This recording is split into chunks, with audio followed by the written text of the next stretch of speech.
Good afternoon, everyone. Welcome back. This is episode 15 of Inside the Numbers. I'm Hunter Aschenbrenner. As per usual, I'm joined by Jake Auerbach. Today, we're joined by Sam Goodman and Ethan Hornstein. Joining us again after they joined us for our Knicks-Hawks playoff preview. Something similar today. The Knicks and Cavs going to get kicked off tomorrow night, so we're going to preview that. And, excited for this one. So tomorrow night in the Garden, the Knicks and the Cavs are going to kick off the Eastern Conference Finals. The Knicks in there for the second straight season. They're the favorites to get to the finals in the East. A dominant postseason so far, and a dominant win last night for the Cavs after they crushed the Pistons on their home court. And that came out of nowhere for me. I really thought the Pistons were going to go in there and win after they have showed to fight back consistently throughout this postseason against the Pistons and then against the Magic and then against the Cavs, of course. So we'll start with you, Sam. What was your thoughts to that game last night and your initial thoughts as we head to the series?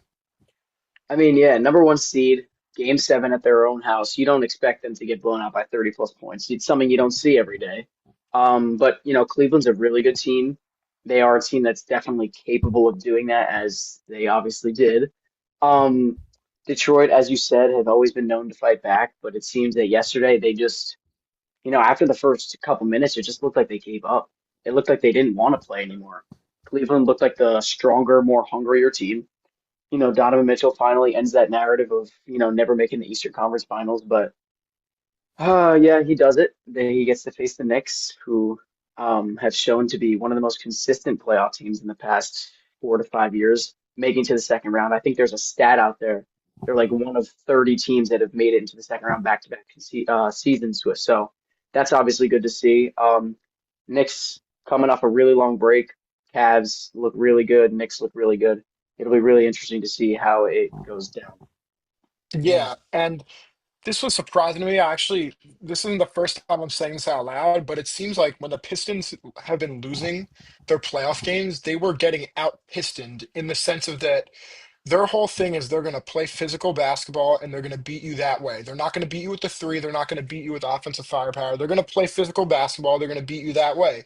And it seemed like in the games that the Pistons lost, specifically to the Magic and a few times to the Cavs, specifically last night, they were getting out pistoned where we see Jarrett Allen getting offensive rebounds and we see guys like Schroeder and even Harden getting on the floor, second chance points for them. And that's just that just can't happen as a number one seed. You can't get outplayed at your own game. And I think that it showed while they were a good regular season team, them getting outplayed at their own game that many times just showed that while they're still young, this wasn't the year. They're just not ready yet, and they're not well coached enough yet to make the next step. Yeah. Yeah, I completely agree with that. Back to what Hunter said, I did not expect to see this coming. Um, a team that's been dominant all season. They're known for coming back. They're known for being resilient, and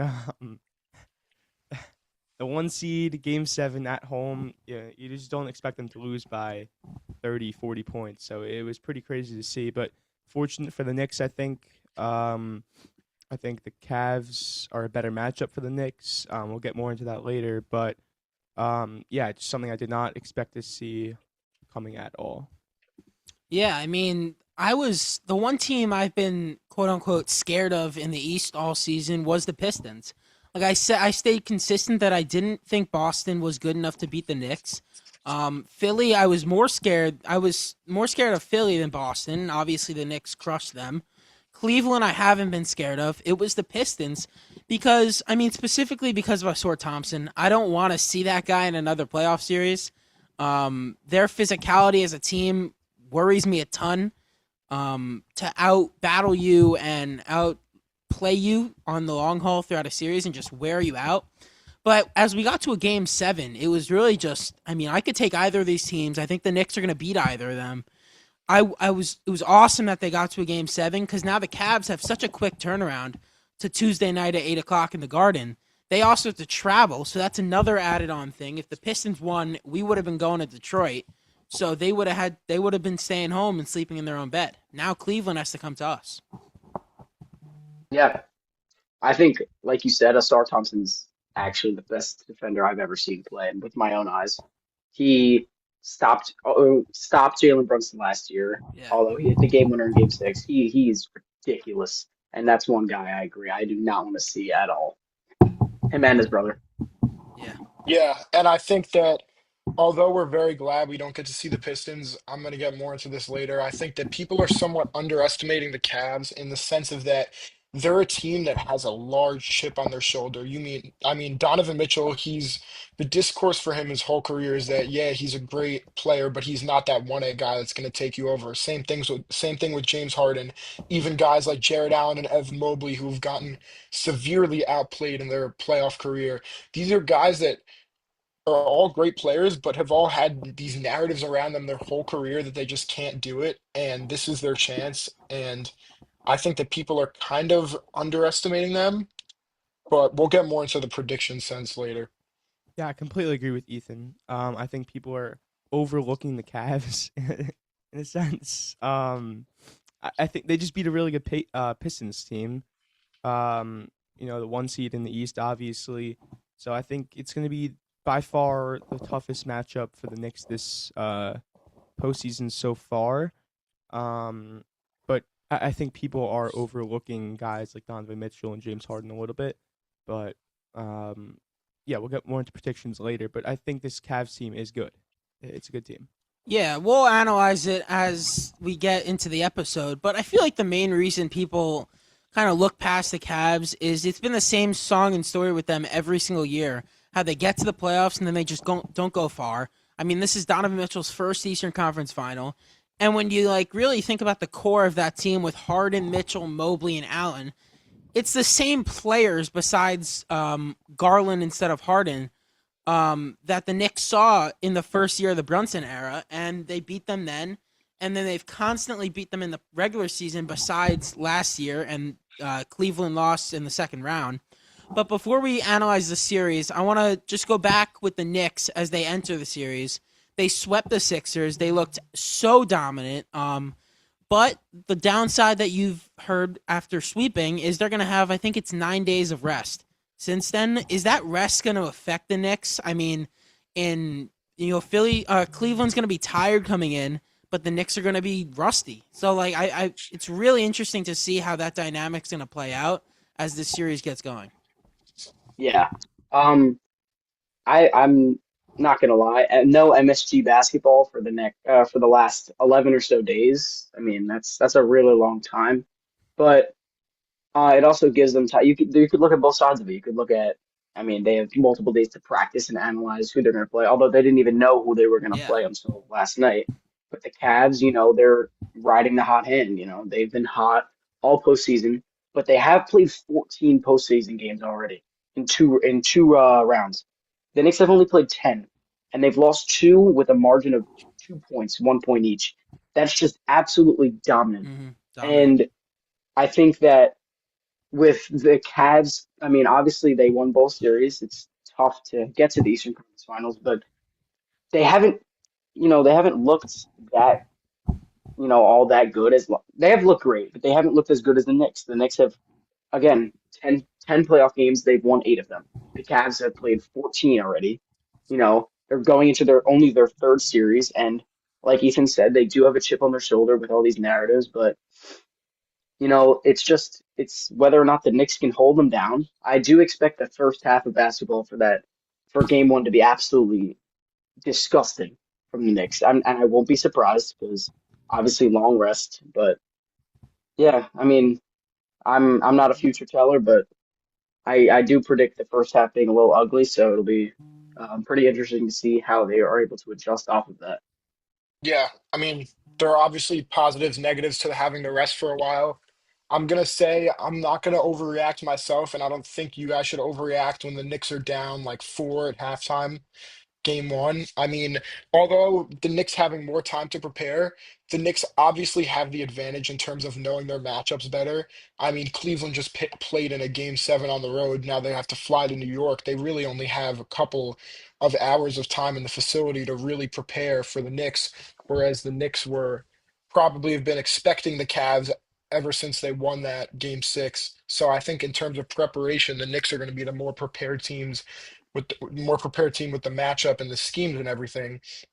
But I think that resting for a while is it could definitely hurt them, but I'm not a storyteller. I can't predict anything. So I mean I can only say the positives and negatives and we'll have to see how it goes. I agree. I mean, this goes to any sport, not just the NBA. Not playing a game for how long has it been? 11 days, you said? I think it's I think 9. That would 10, be the last.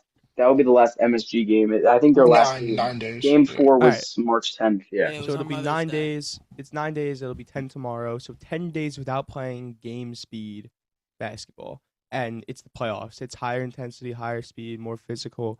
You know, that's a long time to not be at that level. And it does concern me a little bit. But I think you look at the bigger picture of things. You're getting guys like OG Anunoby fully rested. Everyone's getting a full rest. And the Cavs coming off of, like Sam said, 2 7-game series. That wears you out. They only get 2 days to really prepare for the Knicks. They get 2 days to rest really for the Knicks, while we've been having almost a week and a half. So it's a completely two opposite sides of the spectrum. It'll be interesting. One tired team, one well rested team, but one team that's been playing in the playoffs consistently, one team that hasn't played at game speed in a week and a half. So we'll see what happens, but I would not expect the first 2 quarters for the Knicks to really go so well in game one. Yeah, I mean, we'll see how that rest versus rust argument or rest versus like playing argument goes today. With the Thunder and Spurs kicking off, the Thunder haven't played in a while either, so we'll see if they start off slow as well. But yeah, I definitely think tomorrow's game, I think you could see a score like 46-42 into half. Like I see both of these teams are going to be Cavs going to be tired, Knicks are going to be trying to get their legs back under them. So I think they're going to see a turnover fest early. I think sloppy basketball is going to be played. I obviously hope I'm wrong. But as we get into the actual like analytics of this series, one thing with Asor Thompson that we said we don't want to see him. The other side is I don't see anyone on Cleveland that's going to even be able to slow down Jalen Brunson. I mean, the guy that you think is going to be matched up on him is Dean Wade. I mean, put him on him, please. I'm not worried about Dean Wade slowing down Brunson over the long haul of a series. Yeah, we are not worried about Dean Wade. We've heard it every series past 3 to 4 years. Oh, he's going to be the Jalen Brunson stopper. Oh, this year it was VJ Edgecombe and it was Dyson Daniel. No, no, nobody is stopping him in the playoffs. Respectfully, he is Besides a one Oscar A Thompson. guy. He had a game winner on him in game six. But yes, True. he is.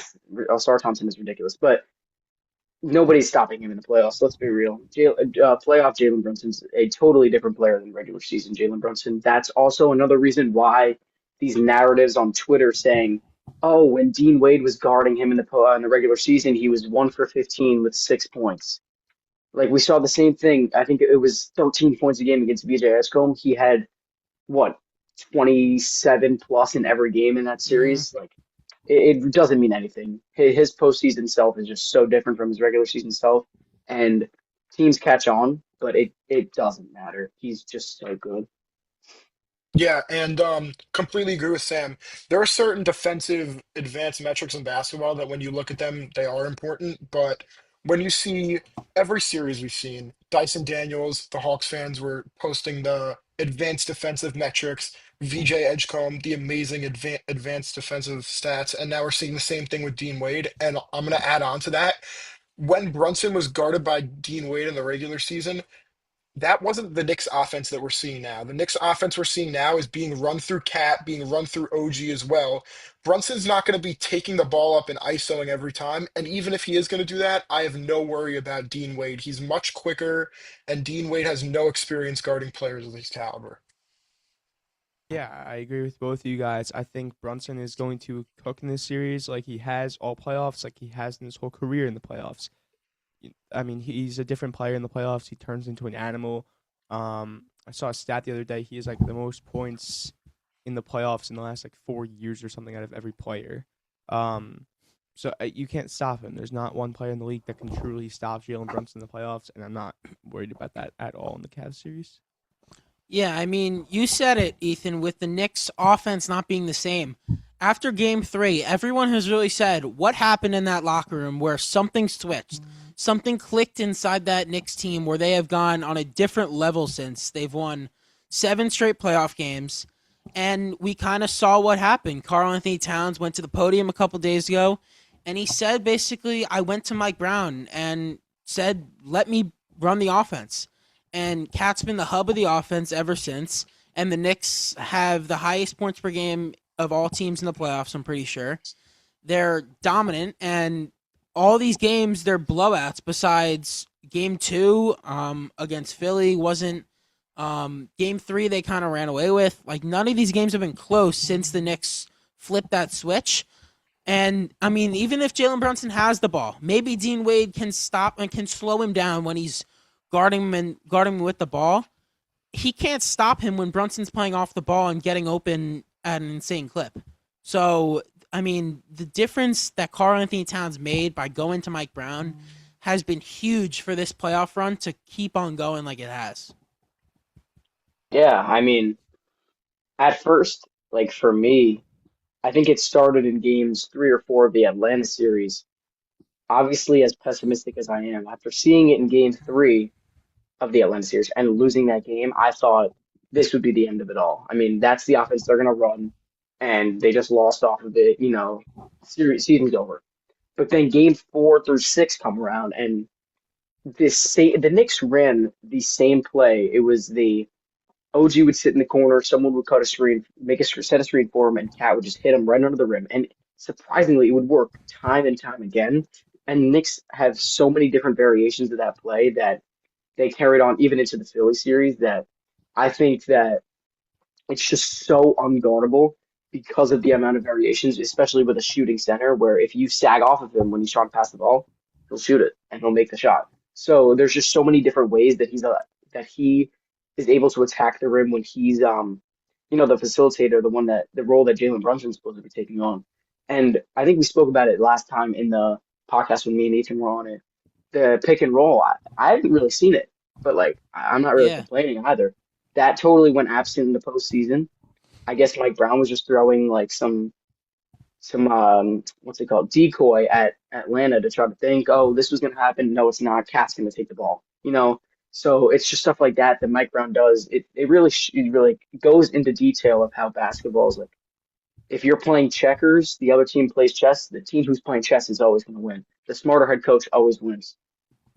Yeah, and like we've said many times, Jalen Brunson, that's our guy. And like every Knick fan knows that's our guy. But the Knicks are not winning a championship with running Brunson ISO ball for the last 7 minutes of the game. You just can't win a championship like that. It's physically impossible. And that's one of Yeah. the reasons why we fired Thibodeau, because he never wanted to Oh, it change the happened. offense. And every team knew what was happening towards the end of the game. And because of how good Jalen Brunson was, it worked a lot of times. But at the end of the day, it's not going to work every time because he's not a superhero. He's a human. He's not going to make every shot. And I've given Mike Brown a lot of I've had a lot of pessimistic thoughts towards Mike Brown, but um, I think that his ability to kind of adapt and make changes is one of the reasons why I think this Knicks team can win it all.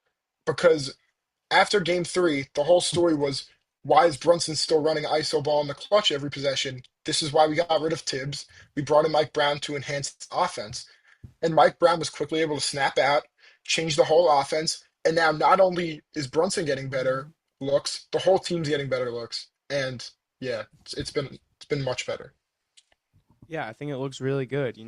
Guys like OG and Towns have really been key pieces alongside Brunson, obviously, who's going to perform at a high level. And I think the key moving forward is getting the ball to OG and Towns, who have been electric in the playoffs so far. Guys like Deuce have been good. Guys like Landry Shamet have been very good off the bench. They both get hot shooting. So I think that's the key. But you know what Brunson's going to do? He's going to perform well. He's going to drop 25, 30 points. But I think getting OG hot, getting Towns hot is crucial. Yeah, and Yeah. I just wanted to add on to what Ethan said really quickly. The Brunson ISO ball, if OKC sees that or the Spurs see that, it's over in 4 games, respectfully. So, Hmm. not even trying to look past Cleveland, but if they see that, the Western Conference is so much better than the East that these teams just, if they see that, they're pouncing on it, and Yeah, we Cleveland talk Brownson's not about going to be able to do anything. we talk about Brunson stoppers. I think that Stephon Castle could be one of those very few guys, but that's a later problem. But I think he could be one of those few guys. Yeah, I mean, we'll see. And that's the Spurs and the Thunder are definitely, I mean, extremely tough teams on very extreme levels. We hope to have that conversation in about a week or two. But Jake, you brought up OG Anunoby. I mean, another big thing for the Knicks that's going to be into this series. OG's going to be back. He's probable listed right now. Shams has said for multiple days that he will play. He's fully participated in practice, so I'd be pretty shocked if he's not out there tomorrow night. OG was amazing through the first 8 games of this postseason run. Um, he was dominant. He was knocking down all his shots, playing incredible defense, as we said, and he's going to be a guy that's going to be guarding Evan Mobley or James Harden if Josh Hart can't. And that's what the Knicks need. I mean, he's maybe one of the best two-way players in the NBA. The way for him to just knock down those shots in the corner, on the wing, wherever he gets the ball, he's a threat on offense and he's a game changer on defense. I mean, it's huge for the Knicks to get that back in their team, and they were able to win comfortably without him in Game 3 and 4 versus Philly. Yeah, I mean, you could argue he's the best player in the Atlanta series. And I mean, it showed every game in and game out. He was the most consistent player on the floor every game, defensively, offensively. So, really, his return is more important than a lot of people think because dating back to when we even traded for him, he wasn't brought in to be the third option scorer. Or actually, maybe he was, but he wasn't brought in to be this 20-point per game scorer in the playoffs that can also defend at a high level. But that's what we're seeing right now. Like that's what he's doing, and the fact that we were missing that for 2 games and still won in that Philly series. Shout out to Deuce McBride, by the way, played a great game in Game 4. In filling in for him, but um, it really shows how important he is to the team. Um, Obviously this series is going to be huge with the Cavs double big of Mobley and Allen. So with Anunoby getting the Mobley assignment it's gonna be fun to watch because I mean he's an obviously taller player, so it'll be a tougher matchup. But we'll see how comfortable he is on the perimeter, not on the perimeter, in the paint, whatever. Yeah, and I think this series is he's got to be a big rebounding force, and we've seen him get a lot of big rebounds. We've seen him be a guy that can rack up double-digit rebounds, but he has to be able to contain Allen and Mobley because we saw yesterday the whole when Allen is getting offensive rebounds and he's crashing the glass, that whole Cavs offense gets unlocked. So OG is going to have to be big on the boards. We all know he's going to have to be big on defense as well, but we don't need to harp on that the whole time. So, yeah. Yeah, I think the Knicks winning without OG in Game 3 and 4 was huge. I mean, people were saying that OG was the most crucial player from the Knicks all postseason, outside of Brunson really. But he's really stepped up nice in the postseason, and it's good to see the team around him stepping up with him out. Obviously against a much lower opponent in the Sixers, but getting him back versus the Cavs is huge. I think he's going to be crucial on both sides of the ball. And especially what Ethan said, getting rebounds over their double big lineup in Mobley and Allen, it's going to be big. So he's a real X factor in the series. Yeah, and the main thing for Cleveland that if they end up winning this series and advancing to the finals, it's gonna be because they were able to firepower the Knicks on offense, and the reason they could be able to do that is their backcourt with Harden and Mitchell. I mean, you're assuming it's going to be Bridges on Mitchell and then Hart on Harden.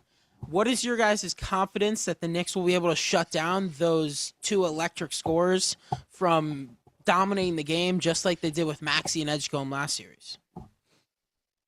Donovan Mitchell is a great player, but I think with the Knicks, with him being a shorter guard, similar to Brunson, with the Knicks' taller, lengthier wings, like having like for example Mikhail being on him for this series, I think it'll just be too much for him. I mean, we saw it in games. I think it was like 1 through 3 or 1 through 4 in the Detroit series when Asar Thompson was guarding him. I mean, he had his points. He had his 25 to 30 points, but like the Cavs also had a major turnover problem just because of him. I mean, not all because of Asar Thompson, but the whole team. It forced them to turnovers, points off turnovers, and that's why it even got forced to 7 games. So I think if the Knicks are able to limit their turnovers and have like make sure the Cavs turn the ball over, make them uncomfortable. Because I think the Knicks match up relatively well against the Cavs. OG on Mobley's a little questionable, but I think OG can get it done. Brunson's going to be on a taller guard. Mikhail, as we said, is going to be on a little bit of a shorter guard. So, but we saw it with Maxey. Maxey's a really quick player. So, and Bridges was able to keep up with him for the most part. Maxey was absent all series. So yeah, I mean, their backcourt is phenomenal. And Harden, um, some call him a playoff dropper. He hasn't been great this playoffs. Another turnover issue with him, but that doesn't give you a reason to just not care about him. Like he's still James Harden. He's still 17 years into the NBA. So just keeping him intact, making sure you don't foul him because he likes to get himself to the free throw line. So yeah, I mean just do what you can control, and then you'll be fine. Yeah, Mitchell thrives in open space. Mikhail's got to be physical. They'll be throwing different looks at Harden. Obviously, if Hart doesn't work, they'll switch other guys around. We have a lot of versatility there, so I think we'll be fine. Yeah, like what Sam said, I think the OG on Mitchell matchup is OG on Mobley matchup is a little, I don't know. Mobley is a big size advantage, but I wonder if that gets maybe Mitchell Robinson's more minutes, to maybe go on Mobley if OG is struggling for any reason. We'll see what happens, but overall, I'm not too worried about the matchups. I think both sides of the ball, I think we just have better players. So Yeah, and before we give predictions to close this out, I want to get a key player like we did last time. I'm really between two right now. It's Mikal Bridges and Mitchell Robinson. Mitch was probably the main reason the Knicks dominated last time we played Cleveland, with him dominating Allen and Mobley in the paint. But I got to go with Mikal Bridges. I mean, he was awesome on offense last series. If he keeps that going and is able to stop Donovan Mitchell like he did with Tyrese Maxey, the Knicks will be able to win this series pretty comfortably. So Mikal Bridges, keep that going. He's my key player into this one. I'm actually going to take Josh Hart because I think that with the Cavs rebounding and Josh Hart being one of the best rebounders on the Knicks, it'll be very important for him and Cat to be able to cover the discrepancy that they're going to have on the boards because obviously there's two taller centers, two big men. Josh Hart, smaller guy, but he's known for his rebounding. So let's see if well, it'll be very interesting to see if he could thrive as a shorter guy against the taller guys on the rebound on the glass. I'm gonna go with Deuce McBride, and I'm going with Deuce because I think that, as we said before, the Cavs have played a lot, 2 7-game series, and they're definitely going to be worn out, and their bench isn't the strongest. If our bench can come out and outscore them, outplay them, it's going to be big for our favor. And our bench is obviously led by Deuce McBride. He's got to hit his shots, so that's why I'm going with Deuce. I'm gonna go with OG Anunoby. I've talked about him a lot. We just talked about him, but I think he's gonna impact the game heavily, and he needs to for the Knicks on the offensive and defensive side of the ball. Um, Crucial in rebounding, crucial in shooting. I think he's gonna have to play an impact if we want to get to the NBA Finals. Mm-hmm. Yeah, I mean, the Knicks are going to need all four of those guys to win this series as comfortably as they want, and we'll go to series predictions to wind this out now. Um, I'm definitely not taking Cleveland. I don't think this is a 7-game series. I think something went really wrong for the Knicks if it is a 7-game series. If the Knicks play the same basketball they've been playing for this entire postseason, besides the first couple of the Atlanta series, they should win this series pretty easily. I'm not going to say 4 or 5. I'll give Cleveland 2 games. I'm going to say in Game 6, the Knicks will advance to their first NBA Finals since 1999. I'm pretty sure. I'm hoping that happens, and I can't wait for that moment. Yeah, so I mean, me and Jake were the only ones to predict the correct ones last time. Not gonna say too much, but Hey, I get hated on um, for my ball knowledge or for NBA ball knowledge, but I yeah. agree with Hunter. I mean, I think that the Knicks will be very overwhelming for the Cavs, and I think they'll win the series in 6 games. Um, yeah, not much else to it.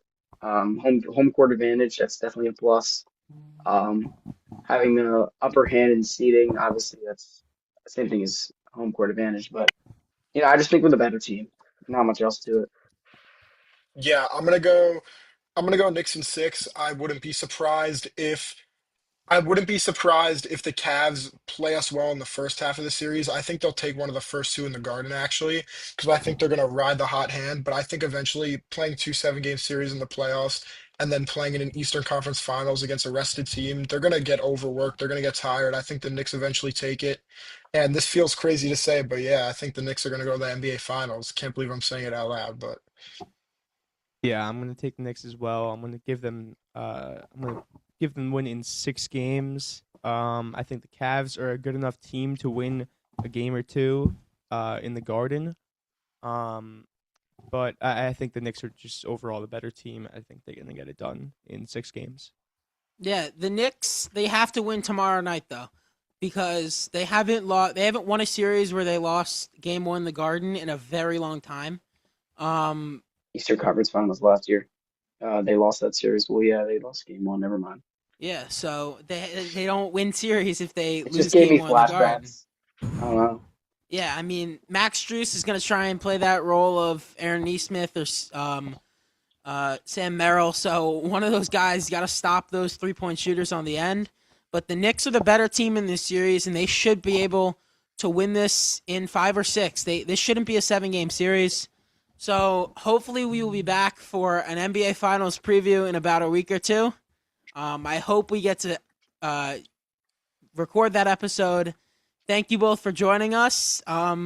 Thank you all Thank you for for having us. watching episode let's go 15 of Inside Knicks. the Numbers, and let's go Knicks. Yep.